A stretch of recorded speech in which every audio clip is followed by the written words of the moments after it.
High guys, welcome back. അപ്പോൾ ഇന്നത്തെ നമ്മുടെ വീഡിയോ എന്ന് പറഞ്ഞാൽ നമ്മളൊരു തഞ്ചാവൂർ യാത്രയാണ്. ഇത് ഫുള്ള് നമ്മൾ കവർ ചെയ്യുന്നതെന്ന് പറഞ്ഞാൽ നമ്മുടെ ടാറ്റ ടിയാഗോ EVയിലാണ്.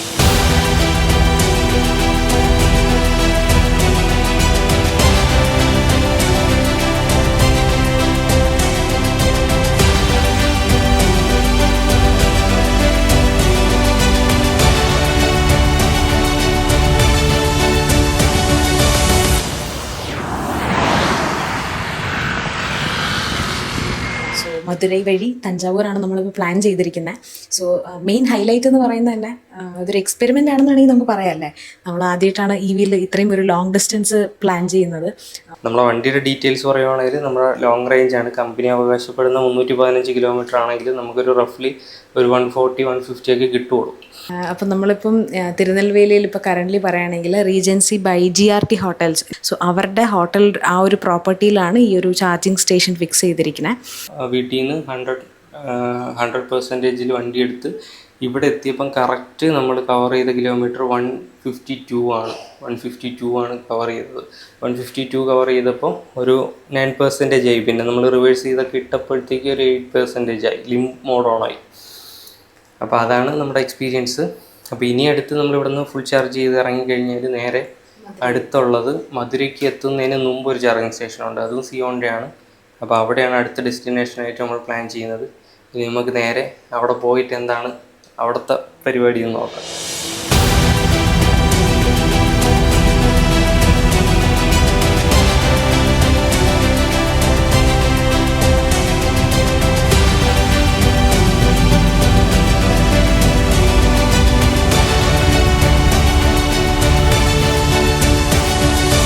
ഏകദേശം തിരുനെൽവേലിയിൽ നിന്ന് നമ്മൾ ഫുൾ ചാർജ് ചെയ്ത് അടുത്തൊരു ഡെസ്റ്റിനേഷൻ ഒരു ചാർജിങ് സ്റ്റേഷൻ കണ്ടെത്തിയതെന്ന് പറഞ്ഞാൽ മധുര എത്തുന്നതിന് മുമ്പാണ്. അപ്പോൾ നമുക്ക് തിരുനെൽവേലിയിൽ കിട്ടിയ ഒരു പണി എന്ന് പറഞ്ഞാൽ നമ്മൾ ഓൾറെഡി പറഞ്ഞ പോലെ ഒരു 9% നമ്മൾ അവിടെ എത്തിച്ചു തന്നത്. പക്ഷേ നമ്മൾ ചാർജിനിട്ട് ആദ്യത്തെ ഒരു 30-35% ഈ പറഞ്ഞ ഒരു 10-15 km/h സ്പീഡിൽ ചാർജ് കയറി. പക്ഷെ അതിന് ശേഷം അങ്ങോട്ട് 6-7 kW ആ ഒരു സ്പീഡിലാണ് കയറിക്കൊണ്ടിരുന്നത്. അപ്പോൾ നമുക്ക് അവിടെ നിന്ന് ഒരു ഫുൾ ചാർജ് എടുക്കാൻ വേണ്ടിയിട്ടൊരു 3.5 മണിക്കൂറോളം ടൈം എടുത്ത് അവിടെ നിന്ന് എടുത്തതിന് ശേഷം പിന്നെ നമ്മൾ ചാർജ് ചെയ്തതെന്ന് പറഞ്ഞാൽ ഒരു ഹൈവേയുടെ സൈഡിലുള്ള സിയോണിന്റെ ചാർജിങ് സ്റ്റേഷൻ, മധുര എത്തുന്നതിന് മുമ്പ്. കാരണം മധുര വരെ നമുക്ക് വേണമെങ്കിൽ കഷ്ടിമുഷ്ടി ഈ പറഞ്ഞ പോലെ റേഞ്ച് പിടിച്ച് പോവാം. പിന്നെ നമ്മൾ റിസ്ക് എടുക്കണ്ട, കാരണം ഒരു അനുഭവമായപ്പോൾ നല്ല പേടിച്ചിരുന്നു, നല്ല രീതിയിൽ പേടിച്ചു. കാരണം നമ്മൾ ഒട്ടും പ്രതീക്ഷിച്ചില്ല, നമ്മളൊരു പക്ക പ്ലാനിങ്ങിലൊക്കെ പൊയ്ക്കൊണ്ടിരിക്കുകയായിരുന്നു. അപ്പൊ പെട്ടെന്ന് ഇങ്ങനെ ഒരു ചലഞ്ച് വന്നപ്പോൾ ശരിക്കും ഞങ്ങൾ പേടിച്ചു. പക്ഷെ കുഴപ്പമില്ലാതെ പോയി. അത് കഴിഞ്ഞ് നമ്മള് മധുരയില് മാരിയറ്റില് അല്ലേ, മധുര മാരിയറ്റ് ഹോട്ടലിൽ വെച്ചിട്ട് ഒരു ഫുൾ ചാർജ് എന്നല്ല, ജസ്റ്റ് ഒരു 67% ജസ്റ്റ് ഒരു 90 ആക്കി, അത്രേ ഉള്ളൂ. കാരണം 90 അല്ലെങ്കിൽ 80-100 അല്ലെങ്കിൽ 90-100 ആണ് എല്ലാ ഫോണിന്റെ ബാറ്ററി ആണെങ്കിലും വണ്ടിയുടെ ബാറ്ററി ആണെങ്കിലും ടൈം കൂടുതൽ കൺസ്യൂം ചെയ്യുന്നത്. അപ്പോൾ നമ്മളൊരു 90 കട്ട് ചെയ്ത് ഇറങ്ങി. പിന്നെ നമ്മൾ മധുരയിലൊന്നും ടൈം സ്പെൻഡ് ചെയ്യാൻ നിന്നില്ല. വരുന്ന വഴിക്ക് 2-3 ഹോട്ടലിൽ നമ്മൾ കയറി. പക്ഷെ അവിടെ ഒരു വൃത്തിയുടെ പ്രശ്നമൊക്കെ ഉള്ളതുകൊണ്ട് നമ്മൾ കയറിയില്ല. പിന്നെ നമ്മൾ നേരെ വന്നത് ഏതായിരുന്നു hotel? Hotel Arun cafe. Arun cafe എന്ന് പറഞ്ഞിട്ടൊരു ഹോട്ടൽ ഹൈവേയിൽ തന്നെയായിരുന്നു. അവിടെയും ചാർജിങ് സ്റ്റേഷൻ ഉണ്ടായിരുന്നു. അവിടെ ഈ പറഞ്ഞ പോലെ സിയോന്റെ നമ്മൾ ആദ്യം കണ്ണിൽ പെട്ടത് 120യുടെ ചാർജിങ് സ്റ്റേഷനാണ്. പക്ഷെ അത് പണി നടക്കുന്നേ ഉള്ളൂ. നമുക്ക് പിന്നെ കിട്ടിയത് 24 kW ചെറിയ ചാർജിങ് സ്റ്റേഷനായിരുന്നു. പക്ഷെ നമ്മൾ ജസ്റ്റ് ടോപ്പ് അപ്പ് എന്നുള്ള രീതിയിൽ കുത്തിയിട്ടു. നമ്മൾ പോയി ഫുഡ് കഴിച്ചിട്ട് വന്നപ്പോൾ ഒരുവിധം ചാർജ് കയറി. ഹോട്ടൽ അരുൺ കഫേ കഴിഞ്ഞിട്ട് നമ്മള് തഞ്ചാവൂർ എത്താറായപ്പോൾ ഒരു ബാലാജി ആര്യാസ് എന്ന് പറഞ്ഞിട്ടൊരു കടയുടെ തന്നെ ബാക്ക് സൈഡിലായിട്ടായിരുന്നു.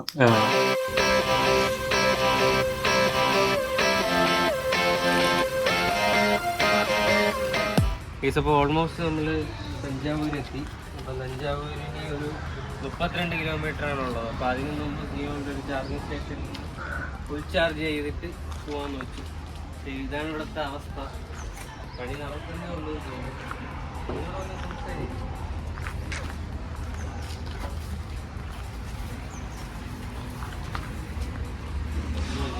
അടുത്ത വണ്ടി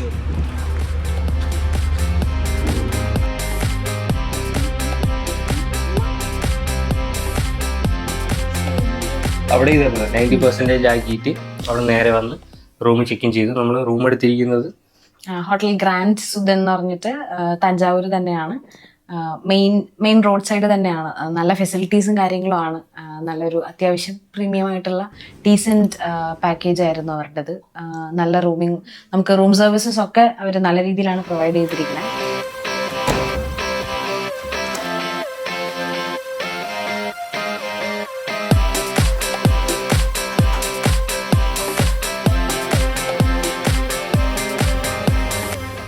നമുക്ക് ഇവിടുന്ന് നമ്മുടെ തഞ്ചാവൂർ ടെമ്പിൾ വരെ ഒരു അറൗണ്ട് 5.6 കിലോമീറ്റേഴ്സേ ഉള്ളൂ. ഇവിടെ തന്നെ ഒരു റെസ്റ്റോറന്റ് തൊട്ടടുത്ത് തന്നെ ഉണ്ട്. അത് അത്യാവശ്യം നല്ല നീറ്റാണ്. നമ്മളിപ്പോ അത്യാവശ്യം നല്ല, വളരെയധികം നല്ല നീറ്റാണ്, നല്ല ക്വാളിറ്റി ഫുഡാണ്. അപ്പൊ നമ്മള് ലഞ്ച് അവിടെ നോക്കി, ലഞ്ച് കഴിച്ചു വന്നു.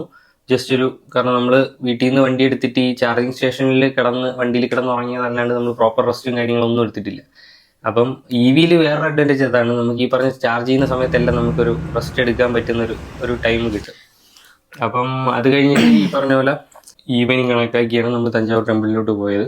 നമുക്ക് ഈ പറഞ്ഞ പോലെ ഒരു 5.6 കിലോമീറ്റേഴ്സാണ് ഇവിടെ നിന്നുള്ളത്. അവിടെ പോകുമ്പം എന്തായിരുന്നു എക്സ്പെക്ടേഷൻ വേഴ്സ് റിയാലിറ്റി? ശരിക്കും നമ്മളിങ്ങനെ വാവ് എന്ന് തോന്നുന്ന രീതിയിലാണ് അവരുടെ ആ ഒരു, അതായത് നമ്മൾ ചെന്ന് കയറുമ്പോൾ തന്നെ നമ്മളിങ്ങനെ അതിശയിച്ചു പോകും. കാരണം ഇതെങ്ങനെ ഈ ഒരു ആർക്കിടെക്ചറൽ വർക്ക് അന്നത്തെ കാലത്ത് ചെയ്തു എന്നുള്ളത് നമ്മൾ റിയാലിറ്റി ചിന്തിക്കുമ്പോഴാണ് ശരിക്കും നമ്മൾ അതിശയിച്ചു പോകുന്നത്.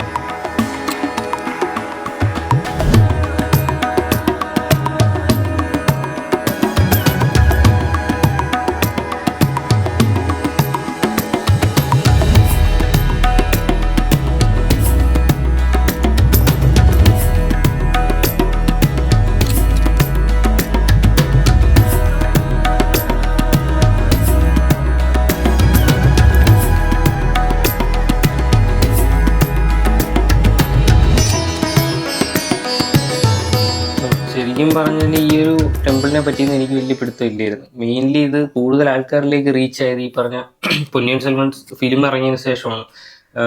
ഫസ്റ്റ് പാർട്ടിന് സെക്കൻഡ് പാർട്ട് ഇറങ്ങിയതിന് ശേഷമാണ് പൊന്നിയിൻ സെൽവത്തിനെ പറ്റിയിട്ടും ഇങ്ങനൊരു ടെമ്പിൾ ഉള്ളതിനെ പറ്റിയിട്ടും കൂടുതൽ ആൾക്കാർ അറിഞ്ഞതും കൂടുതൽ വിസിറ്റേഴ്സ് വരാൻ തുടങ്ങിയത്. അപ്പം നമ്മൾ ആ ഒരു ഫിലിമൊക്കെ കണ്ടിട്ട് എനിക്ക് നല്ല ഇഷ്ടപ്പെട്ട ഒരു ഫിലിമാണ്. അപ്പോൾ നമ്മൾ ഒരുപാട് റിസർച്ച് ചെയ്തിട്ടുണ്ട്. അപ്പോഴേ ഉള്ളൊരു ആഗ്രഹമാണ് ഇവിടെ വിസിറ്റ് ചെയ്യണമെന്നുള്ളത്. പൊതുവേ നമുക്ക് ഈ ഒരു ഹിസ്റ്റോറിക് പ്ലേസിൽ പോകാനും അവിടുത്തെ സ്റ്റോറീസ് അറിയാനൊക്കെ ഒരു ഇൻട്രസ്റ്റ് ഉള്ളതാണ്. അപ്പം നമ്മളവിടെ പോകുമ്പോഴെന്ന് പറഞ്ഞാൽ നമ്മൾ ഓൾറെഡി ട്രിവാൻഡ്രത്ത് നിന്നുള്ളതായതുകൊണ്ട് നമ്മൾ ഈ പത്മനാഭസ്വാമി ക്ഷേത്രമൊക്കെ കണ്ടിട്ടുണ്ട്. എന്നാൽ പോലും ഇവിടെ വരുമ്പോഴത്തേക്ക് അതൊരു വേറൊരു ഡിഫറെന്റ് രണ്ടിനും രണ്ട് ഭംഗിയാണുള്ളത്. പത്മനാഭസ്വാമി ക്ഷേത്രം അത് വേറൊരു ഭംഗിയാണ്.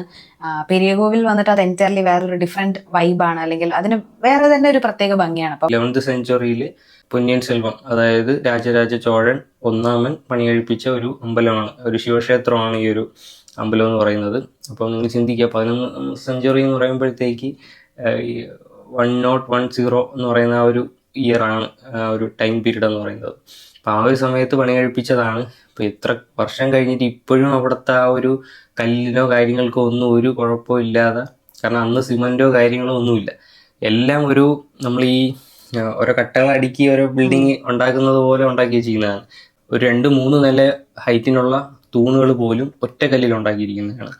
അപ്പം അത് ഒന്നുമല്ല, ഒരു 10-100 കല്ലുകളുണ്ട് അതേപോലെ. അപ്പം ഇതൊക്കെയാണ് അതിൻ്റെ ഒരു സ്പെഷ്യാലിറ്റി. പിന്നെ ഇവിടുത്തെ മെയിൻ വേറെ അട്രാക്ഷൻ എന്ന് പറഞ്ഞാൽ ഇവിടെ 2 ശില്പങ്ങളുണ്ട്. അതായത് ഒരു നന്ദിയുടെ ഒരു നില ബിൽഡിങ്ങിൻ്റെ അത്രയും വലിപ്പമുള്ള ഒറ്റ കല്ലിലുള്ള ഗ്രാനൈറ്റിൽ പണിഞ്ഞ ഒരു നന്ദിയുടെ ഒരു ശില്പമുണ്ട്. അത് വെളിയിലായിട്ട് നമുക്ക് കാണാൻ പറ്റും. അല്ലാതെ നമ്മൾ അമ്പലത്തിൻ്റെ ഉള്ളിൽ കയറി കഴിഞ്ഞാൽ ഉള്ളിലൊരു ശിവലിംഗമുണ്ട്. അത് ഈ പറഞ്ഞ ഒരു നില ബിൽഡിങ്ങിൻ്റെ അത്രയും വലിപ്പമുള്ളതാണ്. അതും ഒറ്റ കല്ലിലാണ് ഗ്രാനൈറ്റിൽ പണി ചെയ്തിട്ടുള്ളത്. പക്ഷെ നമുക്ക് അമ്പലത്തിൽ അകത്തോട്ട് കിടക്കാൻ വേറെ ഫീസോ കാര്യങ്ങളോ ഒന്നുമില്ല. നമുക്ക് ടൈമിംഗ് വരുന്നത് രാവിലെ ഒരു 7 മണിയൊക്കെ തൊട്ട് ഒരു 10-11 മണി വരെയൊക്കെ രാവിലെ ഓപ്പണിംഗ് ആണ്. പിന്നെ അഗെയിൻ വൈകുന്നേരം 4 മണി മുതൽ രാത്രി 8 വരെയാണ് ഓപ്പണിങ്. നമുക്കൊരു 6 മണി കഴിയുമ്പോൾ ഇതിലെല്ലാം ലൈറ്റ് ഇടും. അപ്പോൾ നമ്മളിന്ന് ഈവനിങ് പോയോണ്ട് ഈ ലൈറ്റ് ഇട്ടത് കാര്യങ്ങളെല്ലാം കാണാൻ പറ്റി. പിന്നെ ഇതിൻ്റെ അടുത്തടുത്തായിട്ട് തന്നെ ഗണപതി അമ്പലം, അങ്ങനെ പല പല അമ്പലങ്ങൾ ഈ ഒരു ഒറ്റ കോമ്പൗണ്ടിൻ്റെ അകത്ത് തന്നെ ഉണ്ട്. പിന്നെ നമുക്ക് അവിടെ ഒരു സ്പെഷ്യാലിറ്റീസ് എന്ന് പറഞ്ഞാൽ ഈ ചുമരുകളിലെല്ലാം ഈ പറഞ്ഞ ഓരോന്ന് ഇങ്ങനെ കൊത്തി വെച്ചിട്ടുണ്ട്. അപ്പൊ അതും ഭയങ്കര കാരണം ഇത്രയും വർഷമായിട്ട് മഴയും വെയിലും എല്ലാം അടിച്ചിട്ടും അതിനൊന്നും ഒരു ഇതും സംഭവിച്ചിട്ടില്ല. പിന്നെ എനിക്കൊരു നെഗറ്റീവ് ഫീൽ ചെയ്തതെന്ന് പറഞ്ഞാൽ ഒരു ഓർഗനൈസേഷൻ്റെ ഒരു പ്രശ്നമുണ്ട്. അതായത് ഒട്ടും ഓർഗനൈസ്ഡ് അല്ല, ആൾക്കാർ ഭയങ്കര തിക്കും തിരക്കുമാണ്, ഒരു ക്യൂവോ കാര്യങ്ങളോ ഒന്നുമില്ല. അമ്പലത്തിൻ്റെ ഉള്ളിലോട്ട് കയറാൻ വേണ്ടിയിട്ട് ഞെരുങ്ങി ഒന്ന് കയറണം. നമ്മൾ റീസെൻ്റ്ലി ആദിയോഗിയിലൊക്കെ പോയി. അപ്പോൾ ആദിയോഗി ഇതും വെച്ച് ഒരിക്കലും കമ്പയർ ചെയ്യാൻ പറ്റില്ല. എന്നാൽ പോലും അവിടെ ഭയങ്കര ഹൈജീനും ഭയങ്കര നല്ല വെൽ ഓർഗനൈസ്ഡ് ആണ്. ഇവിടെ കുറച്ചുകൂടിയൊക്കെ ഈ പറഞ്ഞ വൃത്തിയും കാര്യങ്ങളൊക്കെ വരാനുണ്ട്. കാരണം ഇത്രയും ഹിസ്റ്റോറിക് ആയിട്ടുള്ള ഒരു പ്ലേസ് ആണ്. ഇപ്പം നമ്മൾ താജ്മഹലൊക്കെ നോക്കിക്കഴിഞ്ഞാൽ തന്നെ ഇതിന് ശേഷമാണ് താജ്മഹലൊക്കെ പണി ചെയ്തിട്ടുള്ളത്. പക്ഷെ അവിടെയൊക്കെ ഞാൻ പോയിട്ടില്ല, എന്നാലും നമ്മൾ കാണുന്നത് വെച്ചിട്ട് നല്ല വൃത്തിയായിട്ടാണ് തോന്നുന്നത്. അപ്പോൾ ഇതാണ്. അങ്ങനെ നമ്മളൊരു 8-8:30 ആയപ്പോൾ തിരിച്ചു വന്നു. വരുന്ന വഴിക്ക് നമ്മൾ ഒരു വെജിറ്റേറിയൻ ആര്യഭവൻ വെജിറ്റേറിയൻ ഹോട്ടലിൽ കയറി ഫുഡ് കഴിച്ചു. ഇപ്പം തമിഴ്നാട് വരുമ്പോൾ എപ്പോഴും നമ്മൾ വെജിറ്റേറിയൻ ഹോട്ടൽസാണ് നോക്കുന്നത്. പിന്നെ എനിക്ക് ഇത്ര ഓർഡർ ചെയ്യൽ എനിക്കൊരു കാര്യം മനസ്സിലായെന്ന് പറഞ്ഞാൽ നമ്മൾ ലോക്കൽ ഓട്ടത്തിനാണ് റേഞ്ച് കൂടുതൽ കിട്ടുന്നത്. നോർമലി ഐസ് എഞ്ചിനാണെങ്കിൽ നമ്മൾ ഹൈവേയിൽ ഒരു ക്രൂസ് ചെയ്ത് ഒരു സ്പീഡിൽ പോയി കഴിഞ്ഞാൽ മൈലേജ് കൂടുതൽ കിട്ടും. EV നേരെ ഓപ്പോസിറ്റ് ആണ്. നമ്മൾ ഹൈവേയിൽ ഒരു ക്രൂസ് ചെയ്ത് ഒരു സ്പീഡ് ചവിട്ടി പിടിച്ച് പോയി കഴിഞ്ഞാലാണ് റേഞ്ച് കുറവ്. കാരണം അവിടെ റീജനോ കാര്യങ്ങളോ ഒന്നും വർക്ക് ചെയ്യുന്നില്ല. എയറിന്റെ റെസിസ്റ്റൻസും കാര്യങ്ങളൊക്കെ ഉണ്ട്. ഈ ഒരു സീരീസ് കഴിഞ്ഞിട്ട് ലാസ്റ്റ് എന്തായാലും നമ്മുടെ എക്സ്പെൻസ് കാൽക്കുലേഷൻസ്, പ്രത്യേകിച്ച് എക്സ്പെൻസ് കാൽക്കുലേറ്റ് ചെയ്യുന്നത് എന്തിനാന്ന് പറഞ്ഞാൽ നമുക്ക് ഈ ഒരു ട്രിപ്പിന്റെ എക്സ്പെൻസ് കാൽക്കുലേറ്റ് ചെയ്യേണ്ട ആവശ്യമില്ല. എന്നാൽ പോലും EVയിൽ വന്നത് കൊണ്ട് നമുക്ക് EV ചാർജിങ്, അതായത് ട്രാവലിന് മാത്രം എത്ര രൂപയായി എന്നെല്ലാം നമ്മളൊരു ഫുള്ള് കണക്കും കാര്യങ്ങളൊക്കെ അഖിലയാണ് കണക്കപ്പിള്ള. അപ്പം കണക്കും കാര്യങ്ങളൊക്കെ കീപ്പ് ചെയ്യുന്നുണ്ട്. എന്നിട്ട് ലാസ്റ്റ് അത് ഒറ്റ ഒരു വീഡിയോ ആയിട്ട് നമുക്ക് ഫുൾ എക്സ്പെൻസ് ഒന്ന് കാൽക്കുലേറ്റ് ചെയ്ത് നോക്കാം നമുക്ക് എത്ര രൂപ ആയിന്ന്. അപ്പം നമുക്കറിയാൻ പറ്റും EVയിൽ നമ്മൾ ഈ ചാർജ് ചെയ്ത് വന്നതിൽ എന്തെങ്കിലും ബെനിഫിറ്റ് ഉണ്ടോ അതോ ഐസ് എഞ്ചിനിൽ വന്നാൽ മതിയായിരുന്നു എന്നുള്ളത്. അപ്പോൾ ഇനി നാളത്തെ പരിപാടി എന്താണെന്ന് പറഞ്ഞാൽ ഈ പറഞ്ഞ പോലെ ഈ ഒരു ടെമ്പിളിലോട്ട് രാവിലത്തെ വൈബ് എന്താണ്, രാവിലത്തെ, കാരണം ഇന്ന് നമുക്ക് ലൈറ്റ് കുറവായിരുന്നു. നമ്മൾ ഒരു 5:30-6 മണിയായി അവിടെ എത്തിയപ്പോൾ. അപ്പം നമുക്ക് പ്രോപ്പർ വീഡിയോസോ റീൽസ് അല്ലെങ്കിൽ ഫോട്ടോസ് ഒന്നും എടുക്കാൻ പറ്റിയില്ല. അപ്പം നമുക്ക് നാളെ മോർണിംഗ് പോയിട്ട് വേണം കുറേ നല്ല നല്ല മൊമെന്റ്സ് ക്യാപ്ചർ ചെയ്യാൻ. അപ്പം അതൊക്കെ അടുത്ത സീരീസിൽ വരും. അപ്പോൾ ഇത്രയൊക്കെയാണ് ഇന്നത്തെ നമ്മളെ വീട്ടിൽ നിന്ന് ഇതുവരെയുള്ള കാര്യങ്ങളെന്ന് പറയുന്നത്. അപ്പം വീഡിയോ ഇഷ്ടപ്പെട്ടാൽ തീർച്ചയായും ലൈക്ക് ചെയ്യുക, ഷെയർ ചെയ്യുക, സബ്സ്ക്രൈബ് ചെയ്യുക. എന്തെങ്കിലും സജഷൻസോ അല്ലെങ്കിൽ എന്തെങ്കിലും പറയാനുണ്ടോ? ഇല്ല, ഇത് എനിക്ക് തോന്നുന്നു ഞങ്ങൾ രണ്ടുപേരും ഒരുമിച്ച് ചെയ്യുന്ന ആദ്യത്തെ ഒരു പരിപാടിയാണ്. അപ്പം ഇത് സക്സസ്ഫുൾ ആവുകയാണെന്നുണ്ടെങ്കിൽ ഇതുപോലെ എവിടെയെങ്കിലുമൊക്കെ പോകുമ്പോൾ വീഡിയോസ്